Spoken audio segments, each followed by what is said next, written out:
শুনেছিস রামু, এক ভয়ানক দানব পাশের গ্রামের একজন বয়স্ক মানুষ কে তুলে নিয়ে চলে গেল জঙ্গলের দিকে। সবাই বলছে রাক্ষসটা অনেক ভয়ঙ্কর ছিল।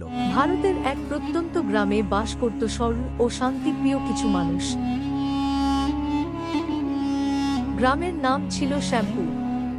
এখানে লোকসংখ্যা বেশি ছিল না, কিন্তু সবাই পরস্পরের সুখ দুঃখে পাশে থাকত। দিন চলত চাষবাস আর ছোটখাটো ব্যবসা করে।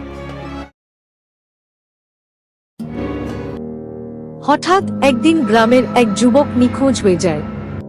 সবাই প্রথমে ভাবল হয়তো বনে গিয়ে হারিয়ে গেছে বা কোনো জায়গায় চলে গেছে, কিন্তু পরদিন আরও একজন নিখোঁজ হয়ে যায়।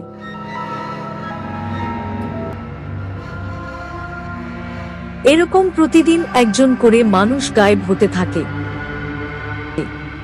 পুরো গ্রামে আতঙ্ক ছড়িয়ে পড়ে।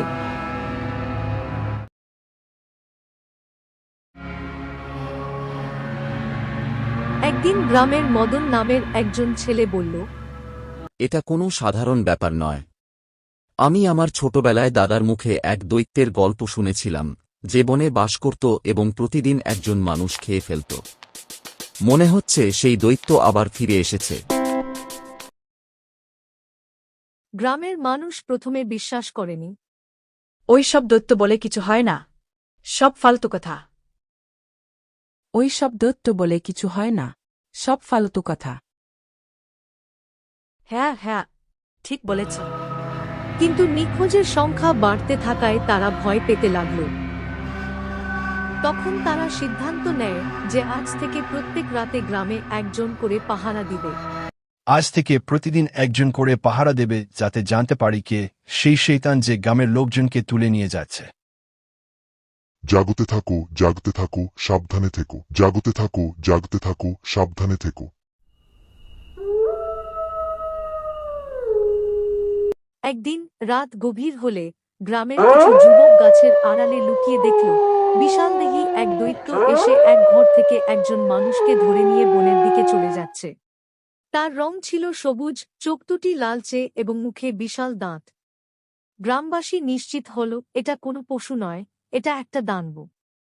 পরদিন সকালেই গ্রামের সবাই মিলে মন্দিরে জড়ো হল। প্রধান পণ্ডিত বললেন, দৈত্যকে রুখতে হলে আমাদের বুদ্ধি ও সাহস দিয়ে লড়তে হবে। সে যত শক্তিশালী হোক না কেন, মনের জোর সবচেয়ে বড় অস্ত্র। তখন গ্রামের এক দরিদ্র কিন্তু বুদ্ধিমান ছেলে রঘু বলল, আমাকে একটা সুযোগ দিন। আমি যদি দৈত্যকে হারাতে না পারি, তবে আমাকেও সে খেয়ে ফেলুক, কিন্তু আমি চুপচাপ মরতে পারি না কি? রঘু বনের দিকে রওনা দিল। সে আগে থেকেই কিছু চালাকির পরিকল্পনা করেছিল।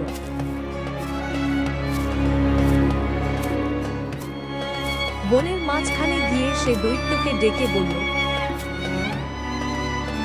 হে মহাশয় দৈত্য, আমি শুনেছি আপনি খুব শক্তিশালী, কিন্তু আপনি কি সত্যিই পৃথিবীর সবচেয়ে শক্তিশালী প্রাণী? দৈত্য হেসে উঠল, আমি পৃথিবীর সব থেকে শক্তিশালী। প্রতিদিন একজন করে মানুষ খাই আমি। কেউ আমার কিছু করতে পারে না। রঘু চাতুর্যে বলল, তাহলে প্রমাণ করুন। এখানে একটি পাহাড় আছে, আপনি যদি সেটা তুলে ফেলতে পারেন, আমি আপনাকে আমার বন্ধুদেরও খাওয়াতে রাজি গি। দৈত্য গর্জন করে পাহাড়ের দিকে গেল, কিন্তু পাহাড় তো আর নড়বে না। সে যতই চেষ্টা করুক, পাহাড় একটুও নাড়ল না। রঘু হেসে বলল, তাহলে আপনি তো মিথ্যা বলছেন, আপনি আসলে দুর্বল গে।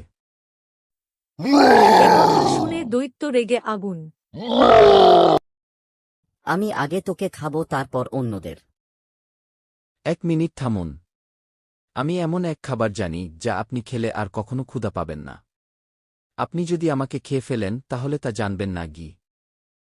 ওই খাবার আছে মন্দিরে, কিন্তু সেটা খুব পবিত্র। কেউ অপবিত্র হলে সেটা খেতে পারে না। আপনি যদি সত্যিই খেতে চান, তবে আপনাকে আগে স্নান করে ধূপধুনা দিয়ে নিজেকে পবিত্র করতে হবে। দৈত্য একটু সন্দেহ করল, কিন্তু খাবারের লোভে রাজি হয়ে গেল। রঘু তাকে নিয়ে গেল নদীর ধারে।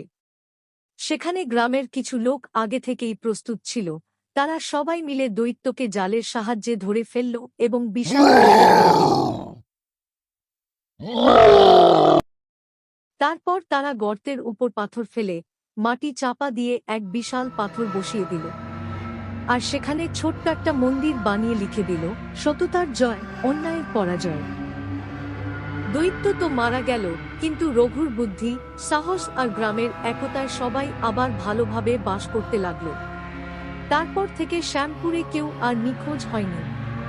আর রঘুকে সবাই বলতো শ্যামপুরের বীর।